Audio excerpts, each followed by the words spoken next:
Welcome to ഷെലൻസ് kitchen art. ഇന്ന് ഞാൻ പരിചയപ്പെടുത്തുന്നത് വളരെ എളുപ്പത്തിൽ ഉണ്ടാക്കാവുന്ന കോക്കനട്ട് മിൽക്ക് പുഡിംഗ് ആണ്.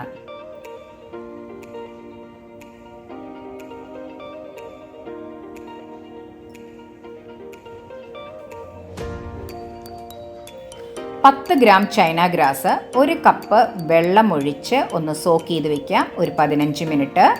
ഇനി നമുക്കിത് മാറ്റി വയ്ക്കാം. ഒരു ഗ്ലാസ് ബൗളിൽ കുറച്ച് ബട്ടർ ഇട്ട് നന്നായിട്ടൊന്ന് ഗ്രീസ് ചെയ്യാം. നമ്മുടെ പുഡിംഗ് ഇത് സൈഡൊന്നും ഒട്ടിപ്പിടിക്കാതിരിക്കാൻ വേണ്ടിയിട്ടാണ്. ഇപ്പോൾ നന്നായിട്ട് സ്പ്രെഡ് ചെയ്തിട്ടുണ്ട്. ഇനി മാറ്റി വയ്ക്കാം.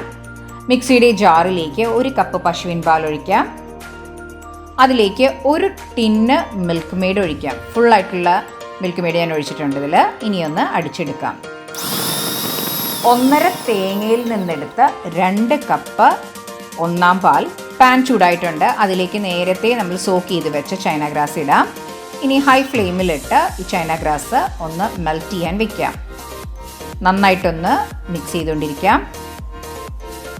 ഇപ്പം ചൈന ഗ്രാസ് നന്നായി മെൽറ്റായി വന്നിട്ടുണ്ട്. അതിലേക്ക് 2 കപ്പ് തേങ്ങ വെള്ളം ഒഴിക്കാം. ഇത് നമ്മൾ സാധാരണ കരിക്ക് വെള്ളമാണ് പുഡിങ്ങിൽ ഒഴിക്കുന്നത്. ഇത് ഞാൻ തേങ്ങ വെള്ളമാണ് ഒഴിക്കുന്നത്. എന്നാലും നമുക്ക് വളരെ ടേസ്റ്റി ആയിട്ടുള്ള കരിക്കിൻ്റെ രുചിയിൽ ഒരു പുഡിംഗ് കിട്ടും. നന്നായിട്ട് ഒന്ന് തിളയ്ക്കാൻ അനുവദിക്കാം. ഹൈ ഫ്ലെയിമിലിടണം. നന്നായിട്ട് ഇളക്കിക്കൊണ്ടിരിക്കണം. ഇപ്പം നന്നായി തിളച്ച് വന്നിട്ടുണ്ട്. നല്ല തിളച്ച് പൊങ്ങി വരുന്നുണ്ട്. ഇനി ലോ ഫ്ലെയിമിലേക്ക് ആക്കാം. ഇനി നമ്മൾ മിക്സിയിൽ നേരത്തെ അടിച്ചു വെച്ച പശുവിൻ പാൽ മിൽക്ക് മെയ്ഡ് മിശ്രിതം ഒഴിക്കാം. നന്നായിട്ട് ഒന്ന് മിക്സ് ചെയ്യാം. ഇതിന് അത്യാവശ്യം നല്ല മധുരം ഉണ്ടാകും. ഇനി ആവശ്യമാണെന്ന് തോന്നുവാണെങ്കിൽ മാത്രം പഞ്ചസാര ഇട്ടാൽ മതി.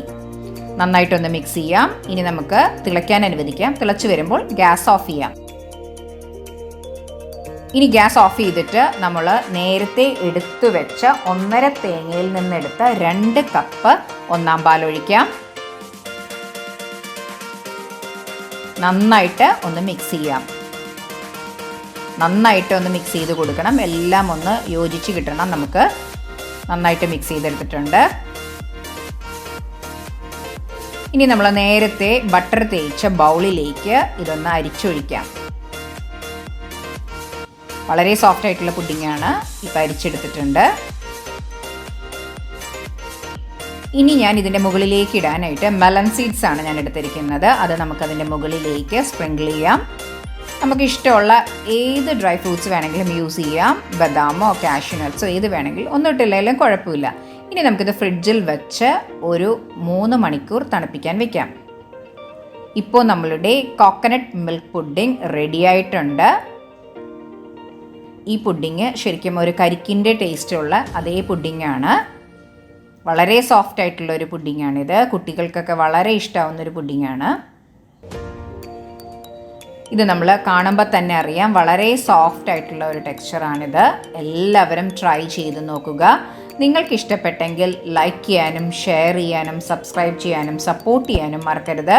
തൊട്ടടുത്തുള്ള ബെൽ ഐക്കൺ പ്രസ് ചെയ്താലേ ഇനി ഞാൻ അടുത്തിടുന്ന വീഡിയോയുടെ നോട്ടിഫിക്കേഷൻ കിട്ടുകയുള്ളൂ. Thanks for watching my channel.